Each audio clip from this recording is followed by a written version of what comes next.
پروردگارا، خودبینایی، خودشنوایی، خوددانایی و خودت میدانی در چی پستی و بلندی ها در مصیبت ها گرفتار هستیم.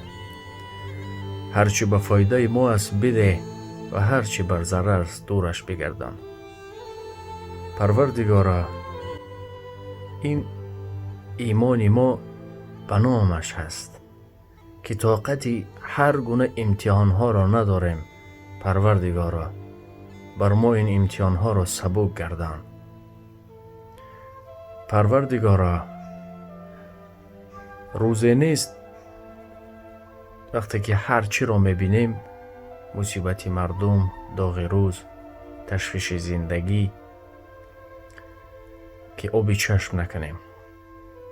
حتی تا حد رسیده بود که مادر کودکش را میزند گریه میکرد، برابر کودک او من گریه میامد. نمیدانستم طاقت کرده، نمیتوانستم. تا کدام اندازه بود که از معمای مردم شنیدن دیگر دل نمانده بود. در هر چی خدا خودش میداند، در هر چی گریه میکردیم، در هر چی آبی چشم میکردیم، در هر چی غم میخوردیم. دوستان عزیز، امروز به یک مصلحت شما نیاز دارم. این مصلحت ها رو از چندین عالم ها پرسان شدیم و هنوز قانع نشدیم.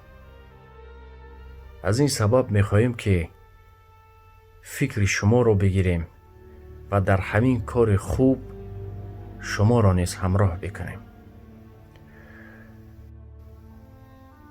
همین در طول سال خطا نکنم خیلی زنها با ما مراجعت میکردن که اگر یگان مرد باشد ما آماده هستیم برای شوهر کنیم، و برعکس مردها مراجعت میکردن که اگر یگان جز زنی باشد خبردار کنید تا که عائله دار شویم. اکنون ما خواستیم یک برنامه کنیم، خواستیم یک سایت کشاییم و دیگر چیزها، اما باز هراسیدیم. از اون سببی که اگر که از اینها بی نهایت کار ثواب است، بی نهایت کار خوب است همه طرفکی، وقتی که اگر ما به بی شوهرها شوهر پیدا کنیم آنها خوشبخت شوند، یا برعکس مردهایی که همسر ندارند صاحب همسر شوند. چقدر دو نفر را یک جا کنید ثوابیت بلند دارد، اما نازکی های زیادی هم دارد. مردم ما به این چیز آماده نیستن. این رو خوب میدونیم. اگر که 10 کس را جور کنیم رفت، اگر هرچی برنامه کنیم یا چیز دیگر 10 کس را جور کنیم، پگاه خدا نکند و رفت و بین شد ساز نگیرند، جدا شوند، یقین میدونیم که بالای سر ما هجوم میکنند، چون میگن که تو این رو برای ما توصیه دادی و تو برنامه کشادی، تو گفتی. این چیزها همش یقین میدونیم که به سر ما میفراید. از این سبب از طرف دیگر گریه یا که زاره خواهرها را میبینیم دلمان را هم میسوزد. چیکار کنیم؟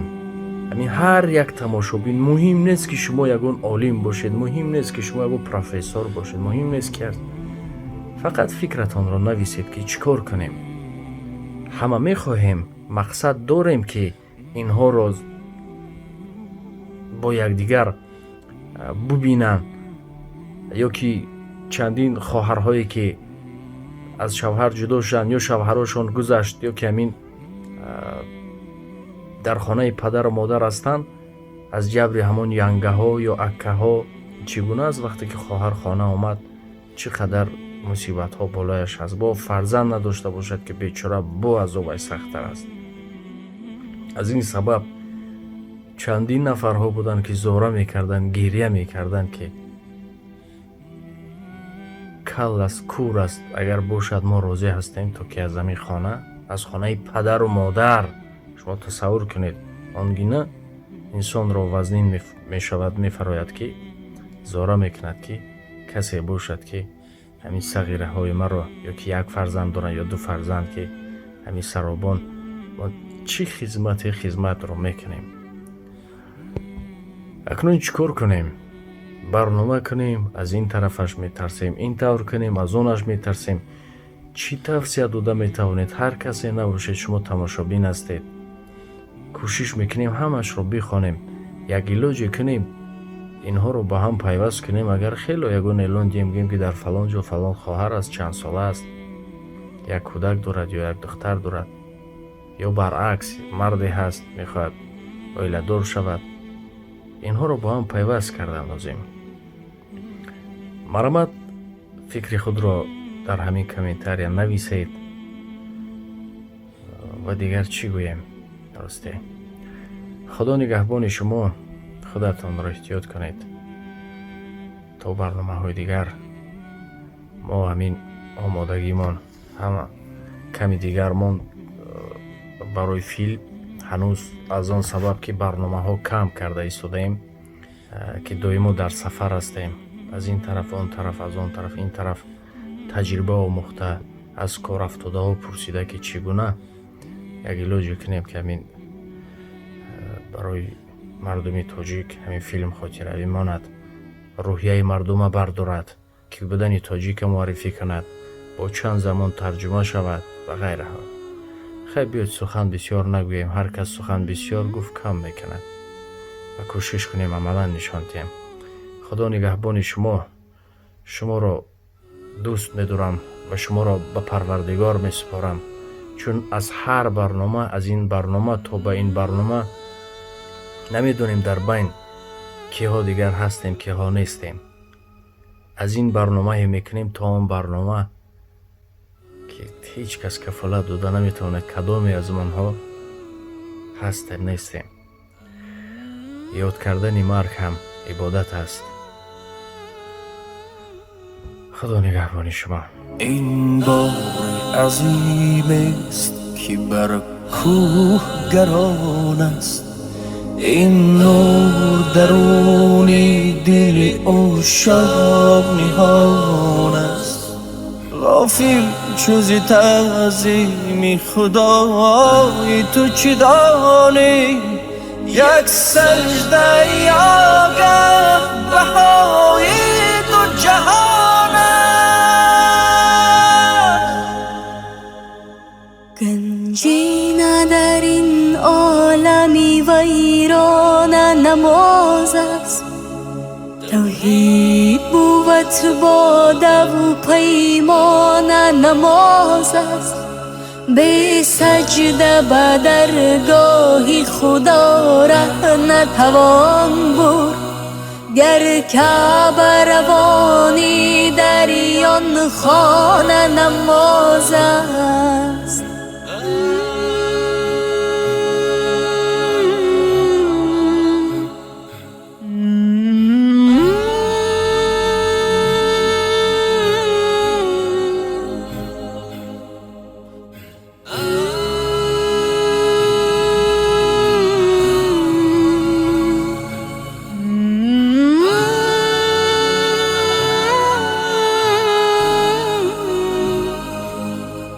گر در دل تو درد و غم عشق خدا نیست، این سله و تسبیح تو جز بحر ریا نیست.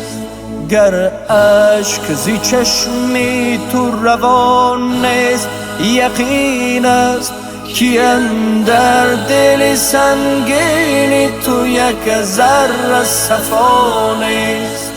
برخیز که این عمر تو چون با روان است، بینگر که اجل در پی هر پیر و جوان است. با گریه مصفا بکن آیینه دل را، تا کی هم دوای تو از روی زبان است. برخیز که این عمر تو چون با روان است، بینگر که اجل در پی هر پیر و جوان است.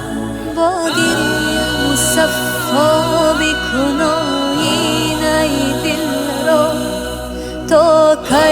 آمده وای تو از روی زبان